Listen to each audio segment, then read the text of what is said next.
نے کبھی کئی دفعہ یہ سنا ہے کہ عرش سے اور کعبے سے بھی وہ مٹی بہتر ہے جو نبی کے قبر مبارک میں آپ کے بدن پر لگی ہوئی ہے، اس پر وضاحت فرما دیں۔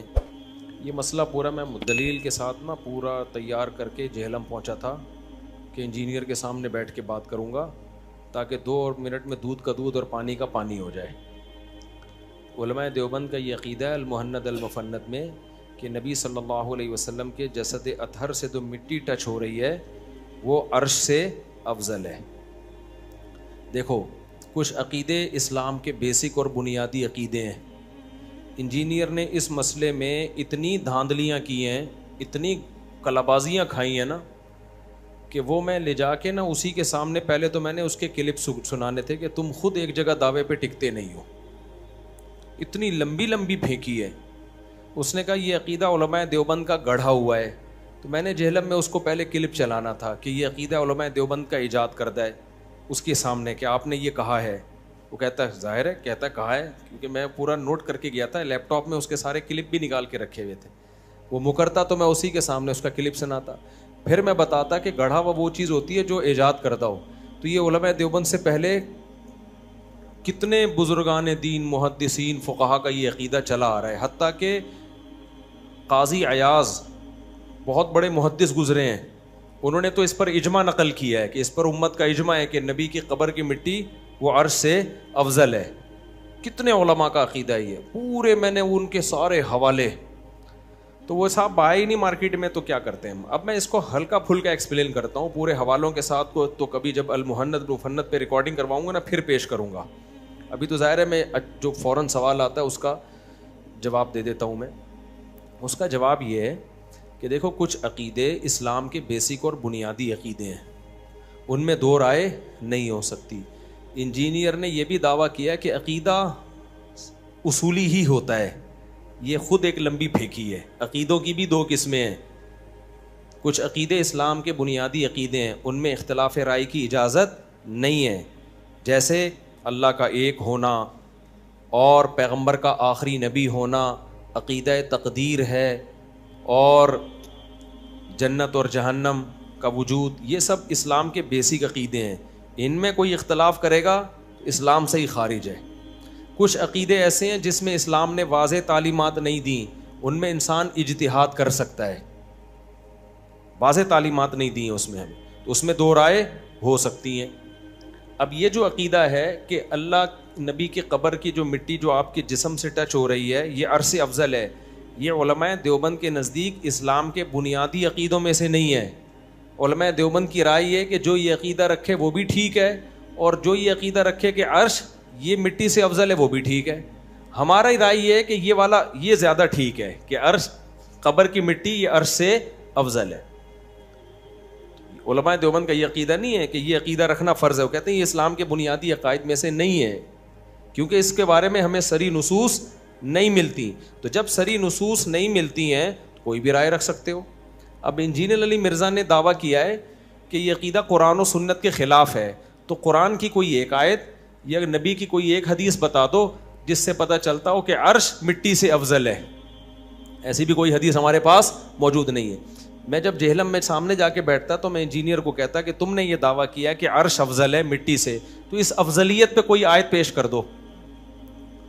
قیامت آ جاتی وہ اس پہ کوئی آیت پیش نہیں کر سکتا تھا، تو تمہارے جو عقیدہ ہے اس پہ بھی تو تمہارے پاس کوئی دلیل نہیں ہے۔ انجینئر کا عقیدہ یہ ہے نا کہ عرش مٹی سے افضل ہے، تو بھائی اس پہ کوئی آیت پیش کرو، تو اس پہ کوئی آیت پیش نہیں کرتا، اس کا مطلب تم نے جو عقیدہ رکھا ہوا ہے اس پہ بھی تمہارے پاس کوئی دلیل نہیں ہے۔ پھر میں اس کا لیپ ٹاپ پہ کلپ چلاتا کہ تم نے جو آیت پیش کی ہے نا اس کا بھی ترجمہ ہمیشہ کی طرح تم نے غلط کیا ہے۔ ڈنڈیاں مارنے اور غلط ترجمے کرنے پر تم چیمپئن ہو۔ وہ بہت ہوشیار تھا، سامنے بیٹھا نہیں، اس کو پتا تھا یہ بندہ آیا ہے خالی نہیں آیا ہوگا، ٹھیک ہے نا، مال لے کر آیا ہوگا یہ۔ تو میں لیپ ٹاپ میں اس کا کلپ ہم نے رکھا ہوا تھا اور ساتھیوں کے ذمہ لگائے ہوئے تھے، جیسے میں یہ بولوں تو تم نے یہ کلپ چلانا ہے، تو ہم نے سامنے چلانا تھا، کیمرے میں بھی کرنا تھا، یہ آپ کیا ارشاد فرما رہے ہیں۔ تو اس نے وہ والی آیت بھی غلط پڑھی ہے، اذا لابتغوا الی ذی العرش سبیلا، اس آیت کو بھی غلط پڑھا ہے، پروننسیشن یعنی پڑھنے میں بھی ماشاءاللہ غلطیوں کے ماسٹر ہیں، تو اور ترجمے میں بھی گڑبڑ کی ہے۔ تو یہ جو آیت ہے نا کہ عرش کی فضیلت، تو تو ہم عرش کی فضیلت کے منکر نہیں ہیں, افضلیت کے منکر ہیں. عرش کی فضیلت پر تو قرآن کی بہت ساری آیتیں ملیں گی آپ کو. فضیلت الگ چیز ہے, افضلیت الگ چیز ہے. دیکھو موسیٰ کی فضیلت پر قرآن میں بہت سی آیتیں ہیں یا نہیں ہیں؟ ابراہیم, موسیٰ علیہ السلام اور ابراہیم علیہ السلام کی فضیلت پر قرآن میں بہت ساری آیتیں ہیں یا نہیں؟ افضلیت کے نبی سے بھی افضل تھے, اس پر کوئی ایک آیت بھی ہے بھائی؟ افضل کہتے ہیں دوسرے کے مقابلے میں, یعنی تمام پیغمبروں کے مقابلے میں. ابراہیم علیہ السلام فضیلت والے ہیں, تمام پیغمبروں کے مقابلے میں افضل نہیں ہیں. تمام پیغمبروں کے مقابلے میں افضل محمد صلی اللہ علیہ وسلم ہے. تو عرش کی فضیلت کا کوئی منکر نہیں ہے. کیا عرش قبر کی مٹی سے افضل ہے یا افضل نہیں ہے؟ نہ اس کے نہ ہونے پر کوئی قرآن و سنت میں دلیل ہے, نہ ہونے پر کوئی دلیل ہے. جب نہ ہونے پر ہے نہ ہونے پر ہے تو پھر جو عقیدہ رکھ لو. سمجھ رہے ہو؟ کوئی بھی عقیدہ اس میں قرآن و سنت کے خلاف نہیں ہے. اب ایک عقلی دلیل رہ جاتی ہے جو انجینئر نے دی ہے, جو انجینئر جیسے لوگ دیتے ہیں, وہ یہ کہ بھائی نبی کی قبر کی مٹی افضل اس لیے کہی جاتی ہے نا کہ نبی کی مٹی جسم سے ٹچ ہوتی ہے. تو عرش کس سے ٹچ ہوتا ہے؟ اللہ سے. تو ٹچ ہونے کی بیس پر اگر فضیلت دی جائے گی تو عرش کو دی جائے گی. اس کا جواب میں پہلے دے چکا ہوں, یہ لیکن ڈھیٹ لوگ بہت ڈھیٹ ہے. اس کا جواب انجینئر ہی کے کلام میں موجود ہے. اگر میں جہلم میں اس کے سامنے بیٹھتا, وہ مجھے بیٹھنے دیتا, تو میں اسی کا کلپ چلاتا کہ تم خود اس کے قائل ہو. اس نے خود اپنے کلپوں میں یہ اعتراف کیا ہے کہ عرش پر اللہ ہے لیکن اس کی کیفیت ہمیں معلوم نہیں ہے. اس کو یوں نہیں بیان کیا جا سکتا کہ عرش اللہ کی ذات سے ٹچ ہو رہا ہے, یہ کیفیت بیان نہیں کی جا سکتی ہے. اللہ عرش پر ہے کما ہو اللہ اقم بشانی ہی, جیسے کہ اس کی شان ہمیں نہیں پتا, جبکہ جو مٹی جسم سے ٹچ ہو رہی ہے اس کی کیفیت ہمیں معلوم ہے. تو یہاں ٹچ ہونا یقینی ہے, وہاں کا کیفیت مجہول ہے. اس لیے یہ 100% دلیل بنتی نہیں ہے کہ عرش کو اس بیس پہ ترجیح دی جائے کہ وہ اللہ سے ٹچ ہو رہا ہے. بھائی اس کی تو ٹچ ہونے کی کیفیت ہم بیان نہیں کر سکتے, یہاں ٹچ ہونے کی کیفیت ہم بیان کر سکتے ہیں. اس لیے اب یہ مبہم ہو گئی بات. تو اب نتیجہ ایک ہی نکلے گا, عرش بھی اللہ کی مخلوق جو بہت فضیلت والی, اور پیغمبر کی کے جسم سے جو مٹی ٹچ ہو رہی ہے وہ بھی اللہ کی مخلوق, وہ بھی بہت فضیلت والی. تو اللہ کی ایک مخلوق کو اگر کوئی اللہ ہی کی دوسری مخلوق پر ترجیح دے تو نہ یہ بدعت ہے, نہ یہ گمراہی ہے, نہ یہ شرک ہے. اللہ پہ ترجیح دیں گے تو شرک ہوگا. اللہ پہ کون ترجیح دے رہا ہے بھائی کہ نبی اللہ سے افضل یا نبی کی مٹی اللہ سے افضل؟ اللہ سے تھوڑی. ہم کس سے ترجیح دے رہے ہیں؟ عرش سے. تو عرش بھی تو مخلوق ہے نا اللہ کی, اللہ نے بنایا. پیغمبر کو بھی کس نے بنایا؟ اللہ نے بنایا. اور اس مٹی کو جو پیغمبر سے ٹچ ہو رہی ہے اس کو کس نے بنایا؟ تو آپ اللہ کی ایک مخلوق کو اللہ کی دوسری مخلوق پہ فضیلت دیں تو اس سے یہ کہاں لازم آتا ہے کہ ہم اللہ کی توہین کر رہے ہیں یا پیغمبر کا مقام اللہ سے بھی بڑھا رہے ہیں؟ نہ, پیغمبر کا مقام اللہ کی مخلوق سے بڑھا رہے ہیں, اور پیغمبر کے جسم سے ٹچ ہونے والی مٹی کو ایک اللہ کی مخلوق پہ فضیلت دے رہے ہیں ہم. تو لہذا دلیل نہ ادھر ہے قرآن و سنت میں واضح, نہ ادھر ہے. لہذا کوئی بھی عقیدہ رکھ لے اس میں تو علماء دیوبند اس کو گمراہ نہیں سمجھتے. اب سوال پیدا ہوتا ہے کہ علماء دیوبند نے یہ والا عقیدہ پھر کیوں رکھا؟ بھائی جب دونوں عقیدے رکھے جا سکتے ہیں تو علماء نے اس کو ترجیح کیوں دی؟ اس کی وجہ یہ کہ علماء دیوبند فرقہ پرست نہیں ہے, انہوں نے کوئی نئے فرقہ نکالا نہیں. انہوں نے کہا جو سارے شافعی, حنبلی, مالکی, حنفی, جتنے بھی مجتہدین, ائمہ, محدثین گزرے, چونکہ سب کا یہی عقیدہ تھا لہذا ہم بھی کیا رکھتے ہیں؟ یہی عقیدہ رکھتے ہیں. 1.5 اینٹ کی مسجد نہیں بناتے ہم. جن کو 1.5 اینٹ کی مسجد بنانے کا شوق ہے انہوں نے کہا نہیں یہ والا نہیں ہے. حتیٰ کہ ابن تیمیہ رحمہ اللہ جو اتنے متشدد اور سخت سمجھے جاتے ہیں, انہوں نے بھی اس عقیدے میں صرف اتنا اشکال کیا ہے کہ اجماع کا دعویٰ محل نظر ہے بس, کہ اس پہ یہ کہنا کہ عرش قبر کی مٹی یہ عرش سے افضل ہے, اس پہ اجماع کا دعویٰ کرنا محل نظر ہے. لیکن ان سے پہلے جتنے علماء گزرے ہیں انہوں نے تو اجماع کا دعویٰ کیا ہے بہت سونے. تو یہ عقیدہ تو, اور آپ جاؤ, آپ کہتے ہیں یہ علماء دیوبند کا ہے, عرب کا بھی یہی ہے. آپ جاؤ وہاں کویت کی جو علماء کی کمیٹی ہے, یہ سارے ریفرنسز میں نے نکال کے رکھے ہوئے تھے رجسٹر میں, ابھی بھی پڑے ہوئے ہیں میرے پاس. ضائع نہیں, بکری نے نہیں کھائے, وہ بھی پڑے ہوئے ہیں. ہمارے پاس ٹائم نہیں ہے نا, تو جیسی ٹائم ملے گا انشاءاللہ ہم اس کو ڈالیں گے. ٹائم اس لیے نہیں ہے کہ ہم فارغ ہیں, ہم اس لیے کہ ہم اور دوسرے کاموں میں مشغول ہیں, وہ بھی دین ہی کے کام ہیں. تو یہ تو صرف اسی کام کے لیے بیٹھا ہوا ہے نا. ہمیں تو واضح و نصیحت, ابھی پھر میرا باہر کا ملک کا دورہ ہونے والا ہے, وہ پتہ نہیں 15 دن کا, 1 مہینے کا, کئی ملکوں کے دورے ہیں. تو یا تو ہم وہ دورے چھوڑ دیں, یہی کرتے رہیں, اسی کو پکڑ کے بیٹھے رہیں. یہ تو بند کمرے میں بیٹھا ہوا ہے, تو پھینکتا رہے گا. تو لیکن وہ پورا میرے پاس تیار پڑا ہوا ہے مال, کبھی بھی جوش آیا ڈال دوں گا نیٹ پہ میں, ٹھیک ہے نا. اس کے پاس جواب نہیں ہے, تو بالکل کوئی جواب نہیں ملے گا اس کو بیچارہ. ہم تو سامنے بیٹھتا نا تو ہم چلاتے کائنڈلی, یہ آپ کیا کہہ رہے ہیں, یہ آپ کیا کہہ رہے ہیں. آپ تو خود مان رہے ہیں کہ عرش پر اللہ کی ذات ایسی ہے کہ اس کی کیفیت ہمیں معلوم نہیں ہے. جب معلوم نہیں ہے تو یہاں ہمیں معلوم ہے, تو یہاں ٹچ ہونا کیا ہے. میں بھی اسی کا قائل ہوں کہ اللہ عرش پر ہے, لیکن کما ہوا لائقم بشانی, اس کی کیفیت میں ہم پڑھتے ہی نہیں ہیں, بس اللہ عرش پر ہے, ہمیں نہیں پتا کیسے ہے. تو علماء دیوبند نے یہ عقیدہ اس لیے رکھا کہ علماء دیوبند نیا فرقہ نہیں بنانا چاہتے تھے. انہوں نے کہا جو ساری دنیا کے علماء صلحاء کا چلا آ رہا ہے وہ بھی, میرے پاس پوری رجسٹر میں نا صدیوں سے لے کے بہت سارے علماء کی تاریخ وفات کے ساتھ ہم نے ان کی کتابوں سے ان کے عقیدے نکالے تھے کہ وہ بھی یہ کہتے ہیں عرش قبر کی مٹی عرش سے افضل, فلاں بھی یہ کہتا ہے, فلاں بھی یہ, پورا صدیوں سے. اور یہ محدثین ہیں, ان کے خلاف انجینئر ایک لفظ نہیں بول سکتا, سمجھ رہے ہو. تو اور آپ جاؤ کویت کے جتنے علماء, ہم نے وہ کویت کے علماء کی کمیٹی ان کے دارالفتہ سے بھی نکالا, انہوں نے بھی یہی کہا کہ نبی صلی اللہ علیہ وسلم کے, وہ تو آج کے علماء ہیں, وہ تو دیوبندی نہیں کہلاتے اپنے آپ کو, وہ عرب کے بھی یہی ہے کہ بھائی قبر کی جو مٹی ہے یہ عرش سے افضل. البتہ سلفی علماء نے اس میں اختلاف کیا ہے, وہ بھی سعودی عرب کے چند سلفی, سارے سلفی بھی نہیں. تو ہماری نظر میں وہ بھی گمراہ نہیں ہے, کیونکہ یہ عقیدہ اسلام کے بنیادی عقیدوں میں سے ہے نہیں. لیکن انجینئر تو اجماع کے لفظ پہ ہی مار کھا جائے گا, کیونکہ اس کا کلپ ہم لے کر گئے تھے, اس نے خود کہا کہ امت گمراہی پہ جمع نہیں ہو سکتی, اجماع خود دلیل ہوتا ہے. تو ہم نے خود اس میں نقل کیا ہے کہ فلاں فلاں صدی کے عالم نے اس پر اجماع نقل کیا ہے کہ اجمعوا, امت کا اجماع اس مسئلے پر. ایک مسئلہ یہ. اسی طرح یہ حیات النبی کے مسئلے میں بہت ڈنڈیاں ماری ہیں انجینئر نے. بھائی المہند علی المفند میں یہ لکھا ہوا ہے کہ نبی صلی اللہ علیہ وسلم قبر میں حیات ہیں, دنیاوی زندگی اور برزخی زندگی کے ساتھ. اس پہ اس نے کہا لو دنیاوی کہہ دیا, واہ بہت مذاق اڑایا ہے. تو اس کا کلپ میں خود چلاؤں گا. میں جب گیا تھا نا جہلم, اس کا کلپ لے کے گیا تھا کہ اس نے کہا ہے کہ جسمانی حیات کے ساتھ زندہ ہیں. تو آپ کا جو جسمانی کا مطلب ہے وہی ہمارا مطلب دنیاوی سے ہے. سمجھ رہے ہو کہ نہیں سمجھ رہے؟ اصل میں برزخی حیات ہے نبی کی, لیکن اس کو تشبیہ دی گئی ہے دنیاوی حیات سے. کیوں؟ اس لیے کہ اس حیات کا اس جسد اطہر سے تعلق ہے. کس نوعیت کا تعلق ہے یہ ہمیں معلوم نہیں ہے, کیونکہ بہت پاورفل برزخی حیات ہے, اس لیے اس کو دنیاوی سے تشبیہ دی گئی ہے. عین دنیاوی نہیں قرار دیا گیا اس کو. اس پر علماء دیوبند کی تصریحات ہیں کہ عین دنیاوی نہیں ہے, دنیاوی سے تشبیہ دی جا رہی ہے. تو اگر آپ کو اس تشبیہ پر اشکال ہے تو میں انجینئر سوال کروں گا کہ آپ کا کلپ میرے پاس موجود ہے, اس میں آپ کہہ رہے ہو جسمانی حیات کے ساتھ. تو تم جب جسمانی بول دو تو تمہارے اسٹوڈنٹ پی جاتے ہیں, ہم نے دنیاوی بول دیا تو ہم مشرک ہو گئے. بڑے ڈھیٹ اسٹوڈنٹ ہیں یار اس کے, آپ کو بتاؤ بڑے ڈھیٹ ہیں.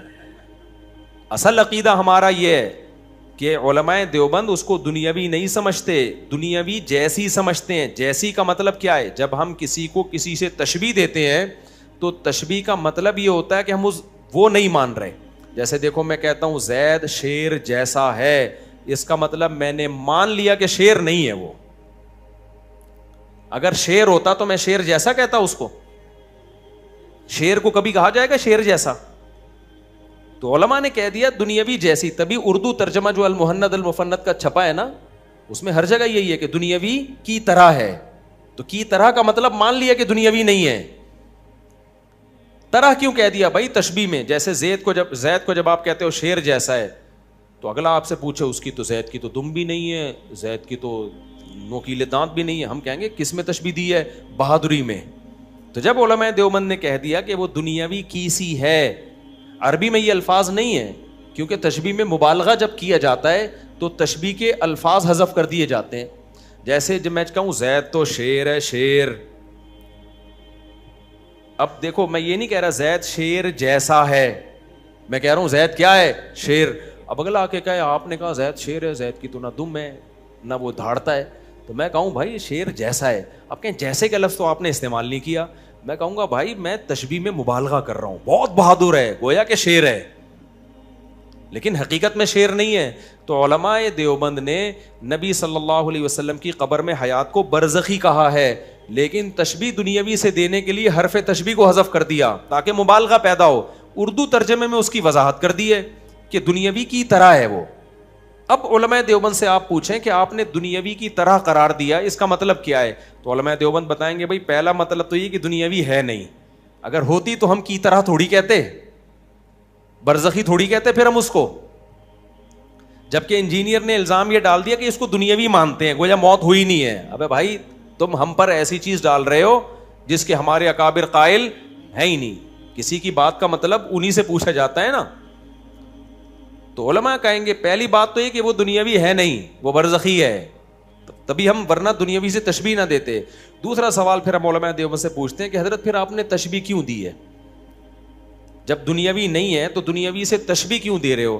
تو جب دیکھو کوئی شخص کہتا ہے نا زید شیر جیسا ہے, تو آپ زید سے جا کے پوچھو گے کہ شیر سے تشبیہ کیوں دے رہے ہو, تو وہ جواب میں کہے گا, ایکسپلین کرے کہ بہادری میں شیر کی طرح ہے, تو اس کی ایکسپلینیشن کو مانو گے یا ڈھنڈورا پیٹو گے, جھوٹ بول رہا ہے, غلط کہہ رہا ہے؟ مانو گے نا کہ یار اچھا ویل ڈن, زبردست, شیر جیسا مطلب بہادر, ویل ڈن, بالکل بہترین تشبیہ دی آپ نے.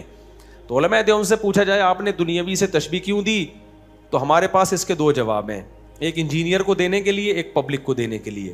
انجینئر کو دینے کے لیے تو آسان جواب ہے کہ تو نے جسمانی سے تشبیہ کیوں دی, صحیح ہے نا, تو وہ جو تشبیہ تو جسمانی کے, انجینئر نے کہا ہے کہ وہ برزخی ہے, جسمانی ہے, تو تیرا جو جسمانی کا مطلب ہے وہ کیا مطلب ہے تو بتا دے, ہم دنیاوی کا مطلب تجھے خود بتا دیں گے. تو جو مردی پھینکتا رہے بیٹھ کے, تجھ سے کوئی پوچھنے والا نہیں ہے. تو وہ تو قیامت آ جائے گی, الٹا لٹک جائے گا, جواب نہیں دے گا. اور جو جواب دے گا وہی علماء دیوبند کا بھی جواب ہوگا کہ تو جب اس کو جسمانی سے تشبیہ دے سکتا ہے تو ہم نے اس جسمانی کے بجائے دنیاوی کا لفظ استعمال کر لیا, کیونکہ دنیا میں جسم کے ساتھ حیات ہوتی ہے, سمجھ رہے ہو؟ تو تعبیر کا فرق ہے. دوسرا جو علمی جواب ہے وہ یہ ہے کہ دنیاوی سے تشبیہ پاور, طاقتور ہونے میں دی ہے.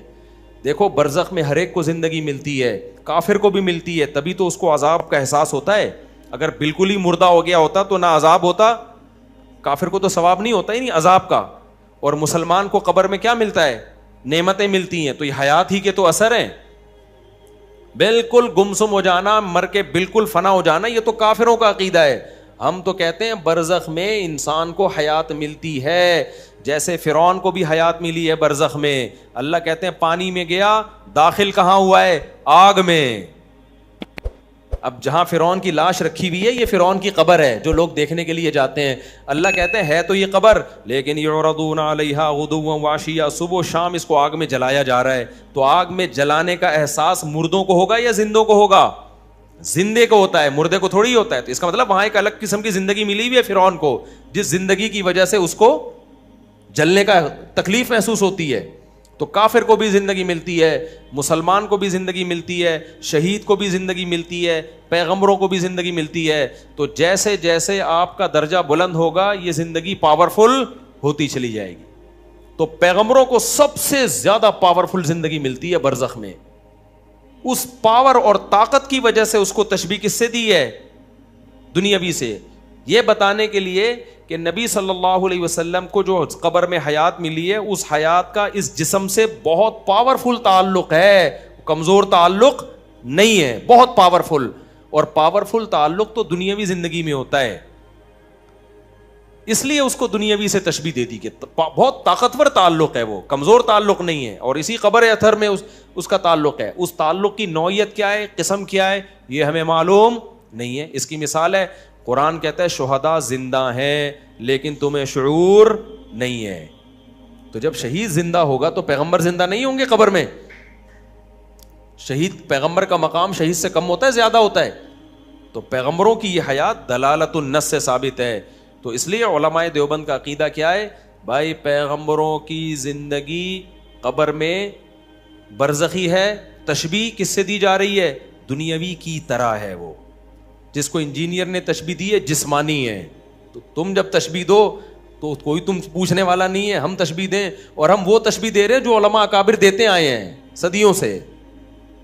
تو اس لیے یہاں بھی سامنے بیٹھتا مزہ آتا, سامنے آپ لوگ بیٹھے ہوئے ہو یار, آپ سے تھوڑی ہمارا جھگڑا ہے. اس میں جھگڑا جس سے وہ بیٹھا نہیں سامنے, وہ بیٹھے گا بھی نہیں قیامت تک کہ اگر رات کو کیوں آئے تھے. حالانکہ رات کو آئے تھے تو اسٹے تو دن میں بھی کیا تھا نا ہم نے, آنے سے کیا ہوتا ہے بھائی. آپ کی شادی کل شام 4 بجے ہے لاہور میں, فرض کرو شام کو 4 بجے شادی ہے, آپ دولہا رات ہی کو لاہور پہنچ گیا خوشی میں.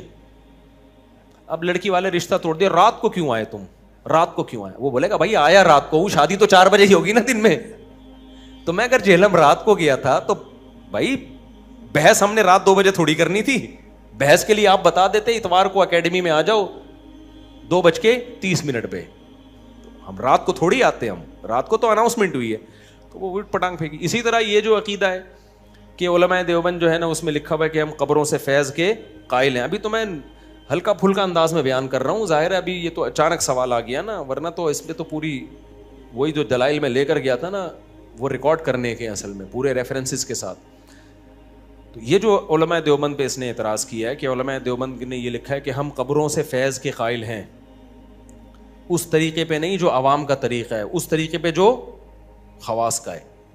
تو دیکھو یہ کہتا ہے دیکھو علماء دیوبند بھی قبروں سے مدد مانگنے کے. بھائی کس نے لکھا ہے کہ استمداد کے قائل ہیں؟ استمداد مدد طلب کرنا قبروں سے الگ چیز ہے, فیض الگ چیز ہے. اور آگے علماء نے بیان کر دیا دیکھو جب بھی کسی سے فیض حاصل کیا جاتا ہے اس کی 2 قسمیں, ایک اسباب کے تحت اور ایک اسباب سے ہٹ کے. اسباب کے تحت جب آپ کسی سے فیض حاصل کرتے ہو یہ شرک نہیں ہے. شرک ہمیشہ اس کو کہا جاتا ہے تو اسباب سے ہٹ کرو. جیسے مدد مانگنا یہ بھی تو ایک فیض ہے نا, میں آپ سے مدد مانگتا ہوں پانی لے کر آؤ, آپ اسباب کے تحت چلتے ہوئے جاؤ گے, کولر سے نلکے سے پانی کھولو گے لے آؤ گے, یہ شرک کہلائے گا کیونکہ یہ اسباب کے تحت آ رہا ہے. اور ایک ہے اسباب سے ہٹ کے, طوفان آ گیا, قحط پڑا ہوا ہے, کوئی پانی کا نظام نہیں ہے, اب اللہ سے مانگا جائے گا. اب مخلوق سے مانگو گے اس کا مطلب آپ مخلوق کو مختار کل سمجھتے ہو, یہ شوں کر کے لے آئے گا. تو یہ غیر اللہ کی مدد یا یہ فیض یہ اسباب سے ہٹ کر ہے. تو علماء دیوبند نے لکھا ہے کہ قبروں سے اس فیض کے قائل نہیں ہے جو عوام جس کے قائل ہے. عوام اسباب سے ہٹ کے فیض کی قائل ہے. عوام یہ سمجھتی ہے کہ ان مردوں کو اللہ نے اختیارات دے رکھے ہیں, جب بھی ان کو پکارا جائے گا یہ بزرگ ہماری حاجت پوری کریں گے. اگر علماء دیوبند کا یہ عقیدہ ہوتا تو توحید کے سب سے بڑے علمبردار علماء دیوبند نہ ہوتے. کبھی کسی دیوبندی کو دیکھا قبروں پہ سے جا کے مانگ رہا ہے؟ اور اگر آپ کتابوں کے ریفرنس دے دو نا, انجینئر صاحب ہو سکتا ہے فلاں دیوبندی قبر پہ مانگ رہا تھا, تو بھائی ہم اس کے پابند نہیں ہے, غلط کر رہا تھا ہم سے پوچھ کے تھوڑی کر رہا ہے. یہ تھوڑی کہ کوئی بھی دیوبندی اٹھ کے کچھ بھی کر لے تو آپ علماء دیوبند کو بدنام کرنا شروع کر دو. جو محنت علی المفنت کا عقیدہ ہے اس کے مطابق قبر سے مانگنا حرام ہے. تبھی میں تو علماء دیوبند کا بہت ہی ادنا سا شاگرد ہوں, کبھی آپ نے ہمیں دیکھا قبروں سے مانگتے ہوئے؟ تبلیغی جماعت تو علماء دیوبند کی بنائی ہوئی جماعت ہے نا, کبھی ان کو دیکھا قبروں سے مانگتے ہوئے؟ تو اس میں لکھا ہوا ہے کہ اس طریقے پہ نہیں جس طریقے پہ عوام قائل ہے. عوام اسباب سے ہٹ کے قائل ہے, ہم اس فیض کے قائل ہیں جو اسباب کے تحت, اور اسباب کے اندر قبر کا فیض یہ قرآن و سنت سے ثابت ہے. اب دیکھو حضرت عمر رضی اللہ تعالیٰ عنہ نے وصیت کی, حضرت عائشہ سے سفارش کی مجھے کہاں دفن کیا جائے؟ نبی کے ساتھ. کیوں؟ تاکہ نبی کی قبر پہ جو اللہ کی رحمتیں پڑیں گی وہ مجھ پہ بھی ہوں. تو یہ بھی تو قبر کا فیض ہے. سمجھ میں آ رہی؟ کہ آدمی کے ساتھ ہم دفن ہو تاکہ اس قبر کا فیض ملے. فیض ملنے کا مطلب کیا ہے آپ کو نہیں پتا؟ ہم سے پوچھو. فیض ملنے کا مطلب جو اسباب کے تحت جو اللہ دے گا, یہ بزرگ نہیں دیں گے کہ بھائی اللہ ان کی قبر پہ جو رحمت بھیجے گا وہ رحمت ہماری قبر پہ بھی ہوگی. تو یہ بھی تو فیض کی ایک قسم ہے. ہم اس قسم کے قائل ہیں جو اسباب کے تحت ہو, جو اسباب سے ہٹ کر ہے اس فیض کے ہم قائل نہیں ہیں جو شرک کی طرف انسان کو لے کے جاتا ہے. سمجھتے ہو کہ نہیں سمجھتے؟ اسی طرح حدیث میں آتا ہے فزورها فإنها انی نہیتکم عن زیارت القبور فزورها فإنها تذکر الآخرہ. قبروں کی زیارت کیا کرو, اس سے آخرت کی یاد تازہ ہوتی ہے. تو ہم قبرستان فیض حاصل کرنے کے لیے جاتے ہیں. وہ فیض ہمیں کیا ملتا ہے؟ آخرت کی یاد تازہ ہوتی ہے. یہ فیض ہے یا نہیں ہے؟ یہ بھی تو فیض ہے. جب آپ قبر پہ جاؤ گے کون یاد آئے گا؟ تو یہ اسباب کے تحت فیض ہے.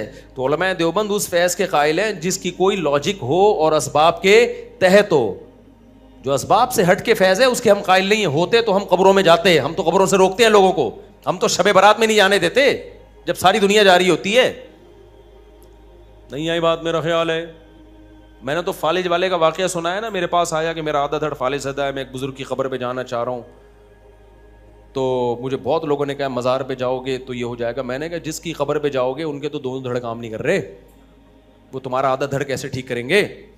تو ہمارے اکابر کا تو یہ عقیدہ ہے. کبھی دیکھو مولانا سلوی تھانوی کی قبر پہ کوئی گیا ہو دعائیں مانگنے, ان سے سادہ سی قبر ہے. جتنے میرے اکابر ہندوستان میں, ایک بالش قبر اور بالکل سادہ. دارالعلوم کرنگی چلے جاؤ, جامع رشید کا قبرستان ہے قریب میں, وہاں چلے جاؤ, کسی قبر پہ آپ کو کوئی مدد مانگتا ہوا نظر نہیں آئے گا. تو آپ ایک چیز علماء دیوبند کے کھاتے میں کیوں ڈال رہے ہو جس سے وہ بری ہیں؟ ہاں کتابوں سے آپ واقع نکال سکتے ہو, فلاں نے یہ کیا, فلاں نے, بھائی ہم اس کو غلط قرار دیتے ہیں بغیر کسی تعویل کے. جس نے کیا وہ خود ذمہ دار ہے, چاہے کوئی بھی ہو, کائنم من کان.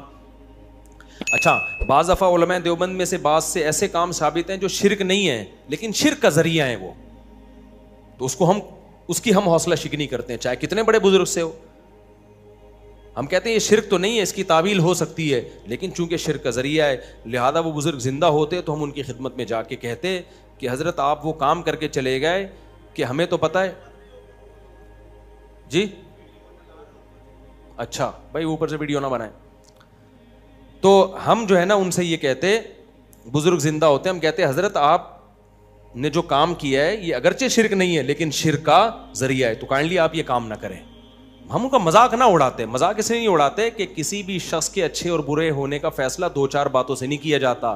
اللہ بھی نہیں فیصلہ کرے گا, اللہ بھی اعمال کو تولے گا. ہمارے بعض اکابر ایسے ہیں ساری زندگی توحید کی دعوت میں گزری, 2-4 کام ان سے ایسے ہوئے کہ وہ بے احتیاطی پر مبنی تھے. وہ زندہ ہوتے تو ہم کہتے حضرت یہ نہیں کرنے کا کام, لیکن ان دو بے احتیاطیوں کی وجہ سے ہم ان کو مشرک, کافر, بدعتی, گمراہ کہنا شروع کر دیں. یہ آپ کا حوصلہ ہے کیونکہ آپ کے یہاں اکابر ہوتے نہیں ہیں, روحانی باپ ہوتے ہی نہیں ہیں. جن کے یہاں ہوتے ہیں وہ اتنی جلدی باپ سے دستبردار نہیں ہو جاتے. لوگ کہتے ہیں نا کہ جب کوئی بدعتی یہ کام کرے تو آپ اس کی تعویل نہیں کرتے, اور آپ کے بزرگ کریں تو تعویل کرتے ہو. بھائی ہمیں پتہ ہے ہم جس بزرگ کے بارے میں تعویل کرنے وہ توحید پرست تھے, ساری زندگی توحید کی دعوت دی. اس سے ایک کام اگر احتیاط کے خلاف ہوگا اس کی تعویل کی جائے گی. اور جو بدعتی ہے وہ تو اپنی قول کی تعویل پہ خود ہی راضی نہیں ہے, وہ تو راضی نہیں ہے. آسان مثال سے بات سمجھاتا ہوں. دیکھو ایک آدمی ہمیشہ کہتا ہے اللہ مشکل کشا اللہ سے ہوتا ہے, اللہ کے غیر سے نہیں ہوتا. جیسے تبلیغ والے صبح شام حاجی عبدالوہاب صاحب کی دعوت ہی یہی تھی, اللہ سے ہوتا ہے اللہ کے غیر سے نہیں ہوتا. کسی دن وہ بیٹھ کے کہنے لگے کہ فلاں مشکل کشا ہے, تو فوراً آپ ان پہ فتویٰ نہیں لگاؤ گے, آپ کہو گے یہ تو اللہ کو مشکل کشا مانتے ہیں. تو آپ حاجی عبدالوہاب صاحب سے جا کے پوچھو گے حضرت ہمیشہ تو ہم نے آپ سے یہ سنا کہ صرف اللہ سے ہوتا ہے, آج آپ کے منہ سے یہ لفظ نکلا ہے کہ فلاں بھی مشکل کشا ہے. تو وہ کہیں گے بھائی مشکل کشا میں نے اس معنی میں نہیں کہا جس معنی میں عوام کہتی ہے. مشکل کشا کا مطلب وہ ڈی ایس پی صاحب ایسے ہیں کہ جب بھی علاقے کے مسائل کے لیے جاؤ تو وہ مشکل آپ کی حل کر دیتے ہیں. فوراً پولیس کو, اور وہ ڈی سی ڈپٹی کمشنر ہیں اور وہ فوراً واٹر پمپ والوں کو فون کرتے ہیں وغیرہ وغیرہ کر کے. اس معنی میں نے مشکل کشا کہا ہے. تو ہم ان سے یہی کہیں گے کہ حضرت آئندہ یہ لفظ استعمال کرنے میں آپ احتیاط کریں. پھر ہم پبلک ہمارے پاس آئے گی جی آپ کے حاجی عبدالوہاب صاحب نے مشکل کشا کہا, تو ہم کہیں گے بھائی ان کا یہ مطلب نہیں تھا. لوگ کہیں گے اچھا. پھر کسی بدعتی کا بیان آئے جو صبح و شام قبروں پہ لوگوں کو سجدے کرواتا ہو اور کہتا ہو یا رسول اللہ مدد کہو, یا علی مدد کہو. ایک دن وہ کہہ دے علی مشکل کشائیں, تو ہم فوراً کیا لگا دیں گے فتویٰ. اب اگلا ہم سے کہہ رہے حاجی عبدالوہاب صاحب نے مشکل کشا کہہ دیا تھا تو بات کو گھما دیا یہ مطلب, اور وہ مشکل کشا کہہ رہے تو فوراً فتویٰ. تو ہم کہیں گے بھائی وہ مشکل کشا کا وہ مطلب بتا ہی نہیں رہا جو ہم اس کی تعویل کر رہے ہیں. وہ کہہ رہے یہ تعویل میں نہیں مانتا, میں سچی مچی میں مشکل کشا مانتا ہوں. سمجھ رہے ہو, میں مانتا ہوں کہ وہ مشکلات حل کرتے ہیں, اللہ نے ان کو اختیارات دے رکھے ہیں. تو ایسے آدمی کی کون تعویل کرے گا جو خود تعویل کرنے پر راضی نہ ہو. دیکھو ایک موٹا آدمی نے ایک دبلے سے آدمی کو دھکا دیا مذاق کی نیت سے, توہین کی نیت سے, گرا کے اس کو چوٹ لگ گئی. اب وہ دبلا کھڑا ہوا, اب وہ انتقام نہیں لیتا تو لوگ بے عزتی کریں گے, یار تیرے کو دھکا دے کے گرا دیا اور تو انتقام بھی نہیں لے رہا. انتقام لیتا ہے تو ایک اور دھکا آئے گا. تو اس دبلے نے ہوشیاری سے کام لیا, اس نے کہا کہ یہ آپ نے مذاق کیا یا سنجیدگی سے دھکا دیا. اس کا خیال تھا وہ کہے گا میں نے مذاق کیا ہے. تو میں کہہ دوں گا ہاں ہاں مذاق کیا, نکل جاؤں گا میں. تو اس نے اس دبلے نے موٹے سے پوچھا آپ نے مذاق کیا, یہ سنجیدگی سے دھکا دیا ہے؟ تو اس نے کہا میں نے سنجیدگی سے جان بوجھ کر تجھے تکلیف پہنچانے کے لیے, ذلیل کرنے کے لیے دھکا دے کے نیچے گرایا, کر لے کیا کرنا ہے. اس نے کہا اچھا ہو گیا سنجیدگی سے کیا, ورنہ میں اس قسم کے مذاق برداشت کرتا نہیں ہوں, اور یہ کہہ کے نکل گیا. یہ میں کیوں لطیفہ سنا رہا ہوں کہ اس نے سنجیدگی سے گرایا اور یہ اس کی تعویل کر رہا ہے کہ اس نے مذاق کیا ہوگا. تو جس کی تعویل کر رہا ہے نا وہ اس تعویل پہ راضی نہیں ہے, وہ کہہ رہا ہے نہیں میں نے مذاق کیا ہی نہیں ہے. اب ہم تعویل کریں گے کہ مذاق کیا ہے.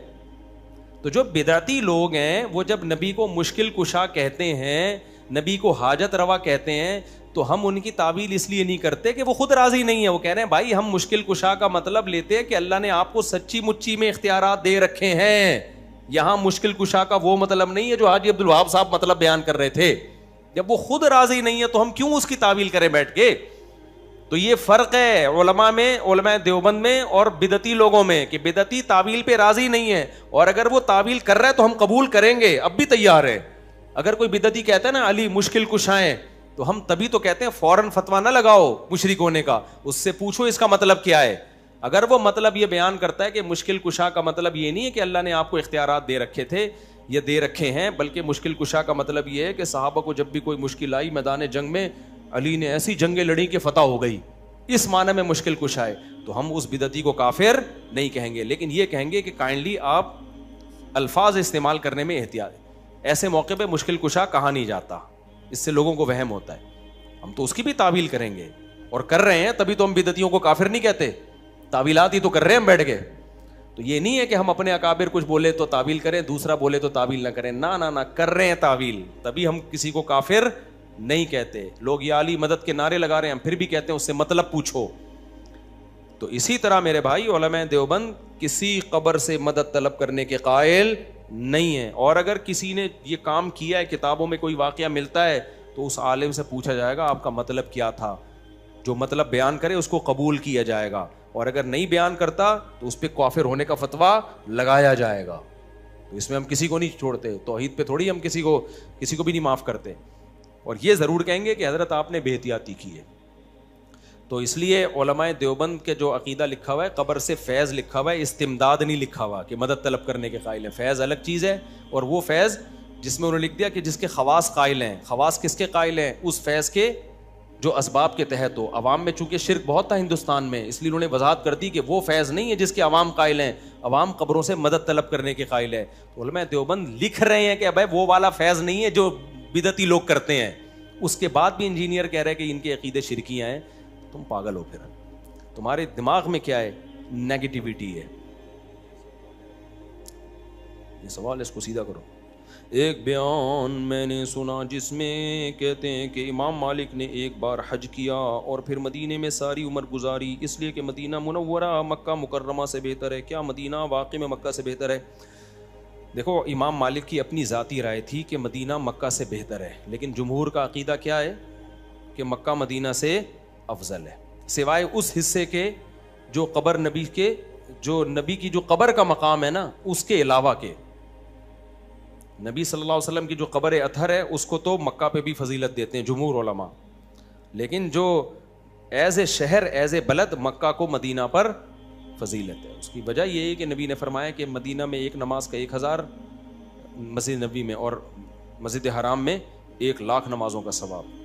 لیکن امام مالک کا موقف یہ تھا, تو ٹھیک ہے, یہ بھی کوئی اسلام کے بنیادی عقیدوں میں سے نہیں ہے. اس سے بھی پتہ چل گیا کہ ہر عقیدہ بنیادی نہیں ہوتا. مزہ جب آتا ہے جب میں انجینئر کے سامنے بیٹھ کے یہ باتیں کر رہا ہوں, اور پھر کلپ چلا کے تم نے خود یہ فرمایا ہے. ابھی دیکھنا اس کے پھر وہ مریدین شارٹ کلپ چلا کے ڈال دیں گے. ابھی ایک مرید نے پھر اس کی بدتمیزی کی ہے, پھر میرا آدھا کلپ چلایا ہے جس میں لوگوں سے کہہ رہا ہوں کہ شوہر یہاں پر اور بیوی امریکہ میں, 5-10 سال ہو گئے, بچہ پیدا ہوا تو حلالی ہوگا, ناجائز نہیں ہوگا. اور اگر ناجائز ہے تو شوہر کہے کہ میرا بچہ نہیں ہے, انجینئر کو یہ کہنے کی اجازت نہیں ہے کہ تیرا بچہ نہیں, اس کا بچہ نہیں ہے. کیونکہ انجینئر اگر یہ کہے گا تو پھر اس کا مطلب اس کی بیوی پہ آپ زنا کی تہمت لگا رہے ہو, اور زنا کی تہمت جب لگتی ہے تو 4 گواہ لانے پڑتے ہیں. ان تمام باتوں کا جواب انجینئر صاحب بھی پی گئے اور انجینئر کا اسٹوڈنٹ بھی پی گیا. ان کے پاس بس ایک ہی جواب ہے کہ آپ غیر مسلموں میں اسلام کا مذاق اڑا رہے ہو. غیر مسلم کیا کہے گا, میاں بیوی اتنا دور بچہ کیسے ہو گیا؟ تو غیر مسلم آنے دو, اکثر غیر مسلم آپ سے زیادہ سمجھدار ہوتے ہیں, ان کو میں سنبھال لوں گا. اب دلائل کا جواب دلائل کی دنیا میں دو. بخاری کی صحیح حدیث ہے جس میں آتا ہے کہ زانی کا بچہ نہیں ہوگا.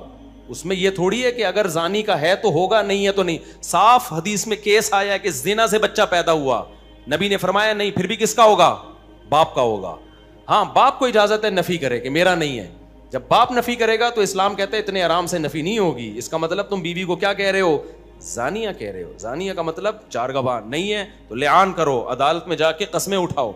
اس پورے پروسیس سے گزرے بغیر آپ اپنے بچے کی نفی نہیں کر سکتے, چاہے 100% یقین ہو کہ کسی اور کا بچہ ہے. یہ اسلام کا آرڈر ہے, اس میں عقل نہیں چلتی. ہاں, اب اسلام نے ایسے اللاجیکل کام جو بظاہر اللاجیکل ہے اس کا آرڈر دیا کیوں, یہ ایک سوال پیدا ہوتا ہے. اس کا جواب سنو کہ انجینئر کے اسٹوڈنٹ سے زیادہ ڈھیڑ ہم نے دنیا میں دیکھے نہیں ہے. سوال پیدا ہوتا ہے جیسے اب غیر مسلم آ گیا کہ یار 20 سال سے ملے نہیں ہیں اور آپ اس بچے کو اس کے شوہر کے کھاتے میں ڈال رہے ہو, یہ تو پاسبل ہی نہیں ہے. تو ہم غیر مسلم کو جواب دیں گے کہ دیکھو, اسلام جب قانون بناتا ہے تو ساری انسانیت کو سامنے رکھ کے بناتا ہے. اسلام یہ چاہتا ہے کہ بچوں کے باپ ہوں. انگریزوں کو تو باپ کی کوئی ویلیو نہیں ہے, تو بچے کے لیے اس کو باپ ماننے میں فائدہ کس کا ہے؟ بچے کا ہے. اس لیے کوئی دور دور کا بھی امکان نہیں ہے, لیکن چونکہ بچے کا فائدہ اس میں ہے کہ اس کو باپ مان لیا جائے تو اسلام اس کے کھاتے میں ڈال دیتا ہے تو اس کا باپ ہے. ہاں, اب اس پہ ظلم تھا کہ ایک دوسرے کا بچہ آپ نے اس کے کھاتے میں ڈال دیا تو اسلام کہتا ہے تو بول دے میرا نہیں ہے. ہم زبردستی تھوڑی کر رہے ہیں کام. اس لیے میں کہہ رہا ہوں کہ اس بچے کی نفی انجینئر نہیں کر سکتا, یہ کر سکتا ہے جو بیوی کا شوہر ہے, یہ کہے گا میرا نہیں ہے. جب یہ چپ بیٹھا ہے نا تو اس کا مطلب اسلام اس بچے کو ایک باپ دینا چاہتا ہے, چاہے حقیقت میں نہ بھی ہو. ڈی این اے سے پتہ بھی چل جائے یہ اس کا نہیں ہے, پھر بھی بھائی مان لینے میں بچے کا فائدہ ہے. تو بچے کے فائدے کے پیش نظر اسلام نے اس اللاجیکل بات کو لاجیکل قرار دے دیا ہے. کچھ چیزیں اللاجیکل ہوتی ہیں, اسلام کہتا ہے اس کا فائدہ بہت ہے اس لیے لاجیکل ہی ہے وہ. اس کی اور آسان مثال دیتا ہوں. دیکھو, کوئی بچہ کچرے پہ پڑا ہوا ملے نا, اب 2 آدمیوں میں پھڈا ہو گیا, ایک کہہ رہا ہے میں اس کو پالوں گا, دوسرا کہہ رہا ہے میں. بعض دفعہ ہوتا ہے نا کوئی ولد الزنا بچے ہوتے ہیں, عورت کچرے میں پھینک کے چلی جاتی ہے. اب 2 آدمی آ گئے, ایک کہہ رہا ہے مجھے دو, دوسرا کہہ رہا ہے مجھے دو, تو گورنمنٹ دونوں میں سے ایک کو دے گی. تو علماء نے لکھا ہے کہ اگر کوئی یہ کہہ دے نا میں اس کا باپ ہوں تو آنکھیں بند کر کے اس کو دے دیا جائے گا. اس تحقیق میں نہیں جانا جائے گا کہ یہ باپ کیسے ہو گیا, حالانکہ عقل کے خلاف ہے. تو باپ ہے تو کچرے میں بچہ کیا کر رہا ہے؟ اس لیے مان لیا جائے گا اس کا دعویٰ کہ بھائی اس میں بچے کا فائدہ ہے, حالانکہ وہاں بھی یقین ہے کہ اس کا باپ ہوتا تو پھڈا کیوں کر رہا ہوتا. 1 گھنٹے کے بعد تو نے دعویٰ کیا میں اس کا کیا ہوں؟ باپ ہوں. ہم کہتے ہیں مان لو بس تیرا بیٹا ہی. یہ کہے کہ میرا بیٹا نہیں ہے تو پھر ہم کہیں گے نہیں ہے, لیکن جب یہ منہ سے بول رہا ہے میں اس کا باپ ہوں تو بغیر دلیل کے اس کو اس کا باپ مانا جائے گا, کیونکہ اسلام میں بچے کے لیے باپ لیس ہونا بہت بڑا عیب ہے. تو بچے کے فائدے کے لیے کچھ اللاجیکل کام اسلام میں کیا بن جاتے ہیں؟ لاجیکل, لاجک کے اس کی مثال ایسے ہے, جھوٹ بولنا کتنا برا عمل ہے, کوئی اچھا کام ہے, لیکن حدیث میں آتا ہے میاں بیوی کے درمیان سلو کرانے کے لیے یا 2 مسلمان بھائیوں کے درمیان سلو کرانے کے لیے جھوٹ بولنا صرف جائز نہیں. حدیث کا مفہوم کیا ہے؟ مترشح یہی ہوتا ہے, ثواب ہے. لیس الکذاب الذی یکذب لیصلح بین الناس, وہ شخص جھوٹا نہیں ہے جو اس لیے جھوٹ بولے تاکہ 2 لوگوں کے درمیان سلو کرا دے. اب جھوٹ تو غلط کام ہے, لیکن بھائی اس غلط کام کا نتیجہ بڑا خاندانی نکل رہا ہے. یہ اس سچ سے اچھا ہے جو لوگوں کو لڑوانے میں. اب کتنے لوگ جا کے بیوی کو سچ بولے تمہارے میاں کے نا فلانی انٹی سے تعلقات ہیں, تو اس سچ سے نتیجہ کیا نکل رہا ہے؟ میاں بیوی کو لڑوا رہے ہیں, ابے تو تعلقات ہیں تو چھپا لیتا, الگ سے جا کے میاں کو سمجھاتا انسان کا بچہ بن جا ورنہ بھابھی کو شکایت لگاؤں گا تیری, جا کے ڈائریکٹ اس کو بتا رہا ہے جا کے. یا بیوی کا کچھ الٹا سیدھا مسئلہ ڈائریکٹ شوہر کو جا کے, بھائی پہلے اس کو سمجھاؤ. بعض سچ ایسے ہوتے ہیں جو معاشرے میں فساد کا ذریعہ بنتے ہیں, بعض جھوٹ ایسے ہوتے ہیں جو معاشرے میں, اگرچہ اس میں علماء کا اختلاف ہے, سری جھوٹ بولا جائے گا یا گھما پھرا کے جھوٹ بولا جائے گا, یہ ایک الگ مسئلہ ہے, لیکن گول بات ہی کی جائے گی, پراپر سچ نہیں بولا جائے گا ایسے موقع پہ. تو اسی طرح شریعت نے بولا کہ بھائی کچرے میں بچہ ملا ہے, یہ فقہ کی کتابوں میں مسئلہ لکھا ہے اور یہ قرآن و سنت ہی سے مستنبط کیا ہے. کوئی یہ میرے بات کمپلیٹ ہو جائے نا, ورنہ یہ انجینئر کے اسٹوڈنٹ آدھا چلاتے ہیں, یہ بہت نالائق لوگ ہیں, پورا چلاتے نہیں ہیں یہ لوگ. تو اب شریعت میں یہ ہے کہ بھائی ایک آدمی کہہ رہا ہے نا میرا بچہ تو اس کو دے دیا جائے گا, کہ وجہ اس کی کیا ہے یار, اس کا باپ مان لو. سوال پیدا ہوتا ہے اس میں اوریجنل باپ کا تو مسئلہ ہوگا, تو بھائی ہم کہتے ہیں اوریجنل آئے نا, کوئی اور دعویٰ کرے کہ میرا ہے, پھر ہم اس سے دلیل, دونوں سے دلیل مانگیں گے, پھر ڈی این اے بھی ہوگا, بہت کچھ ہوگا. جب تک اوریجنل باپ خاموش ہے تو بچے کو باپ لیس ہونے سے بچانے کے لیے کس کے کھاتے میں ڈال دیں گے؟ جو دعویٰ کر رہا ہے اس کے کھاتے میں ڈال دیں گے ہم. سمجھتے ہو؟ تو اس لیے اسلام نے یہ حدیث ہے, بخاری کی حدیث ہے, الولد للفراش وللعاہر الحجر, فرمایا جو زنا کرنے والا ہے اس کو بچہ نہیں ملے گا, بچہ اسی کو ملے گا جس کی بیوی کے پیٹ سے جنم دیا گیا ہے, اس کے کھاتے میں ڈالا جائے گا اگرچہ زنا سے ہو. ہاں وہ کہہ دے میرا نہیں ہے, پھر ہم کہیں گے بھائی, کیونکہ وہ کہے گا کہ آپ بچے کا تو فائدہ دیکھ رہے ہو کہ اس کو باپ دے رہے ہو, میرا فائدہ نہیں دیکھ رہا, میرا ہے نہیں میں مان لوں. تو ہم کہیں گے آپ بول دو نہیں ہے آپ کا, ٹھیک ہے نا, آپ کو کس نے کہا ہے؟ وہ بول نہیں رہا, جہلم سے آواز آ رہی ہے, جہلم کہہ رہا ہے کہ اس کا نہیں ہے. ڈی این اے سے پتا, ڈی این اے سے بھی نہیں, ڈی این اے کرنے کی اجازت ہی نہیں ہوگی ایسے موقع پہ, سمجھ رہے ہو, کیونکہ ڈی این اے کا نتیجہ کیا نکلے گا, آپ شک میں ڈال رہے ہو اس کو. اسلام کہہ رہا ہے ڈی این اے وی چھوڑو, بس اس کو کس کے کھاتے میں ڈالو, باپ کے کھاتے میں. تو ولد الزنا ہونا ایک بہت بڑا عیب ہے بچے کے لیے. تو ولد الزنا ہونے کے طعنے سے بچانے کے لیے تو کوئی بھی دعویٰ کر دے گا تو ہم اس کے دعوے کو قبول کر لیں گے, تاکہ اس کو باپ کی نعمت ملے, چاہے زندہ باپ ہو, مرا ہوا باپ ہو, گمشدہ باپ ہو, ہے تو نا باپ. اور اگر ہم اس کے دعوے کو قبول نہیں کرتے تو اس کا مطلب صاف آپ اس کو ولد الزنا کہہ رہے ہو. تو ولد الزنا زانی باپ نہیں ہو سکتا, کسی قیمت پہ اسلام اس کو باپ نہیں مانتا, تو اس کا مطلب بچہ باپ لیس ہے, یعنی ولد الزنا ہے. ولد الزنا ہونا انگریز کے نزدیک عیب نہیں ہے, ہمارے نزدیک بہت بڑا عیب ہے. تو یہ ساری تقریریں انجینئر کے سمجھ میں بھی نہیں آئیں گی, اس کا جواب دینا تو دور کی بات ہے. تو اس لیے پڑا بڑا ہے نہیں, وہ پھینکتا رہتا بیٹھ کے. اور جب حدیث اس کے خلاف جا رہی ہے, یہ تو اتنی لمبی تقریر کرنے کی مجھے ضرورت ہی نہیں تھی. جب بخاری کی حدیث موجود ہے کہ زانی کو کچھ نہیں ملے گا, بچہ اس کا ہوگا جس کی بیوی نے جنم دیا, اتنی واضح حدیث آ گئی تو اب رہ کیا گیا. اور انگریز آئے گا نا, لوگ کہہ رہے ہیں غیر مسلم مذاق اڑائیں گے, جب میں یہ پوری توجیہ بیان کروں گا نا کہ اسلام بچے کی حفاظت کے لیے, بچے کو تاکہ باپ ملے, ولد الزنا نہ کہلائے, اس لیے اسلام نے ان لاجیکل کام کو بھی کیا قرار دے دیا, لاجیکل. تو انگریز یہ سن کے ایمان لے آئے گا, وہ کہے گا اسلام کو شاباش ہے بھائی, ٹھیک ہے نا, کہ بچوں کی کیسی حفاظت کرتا ہے.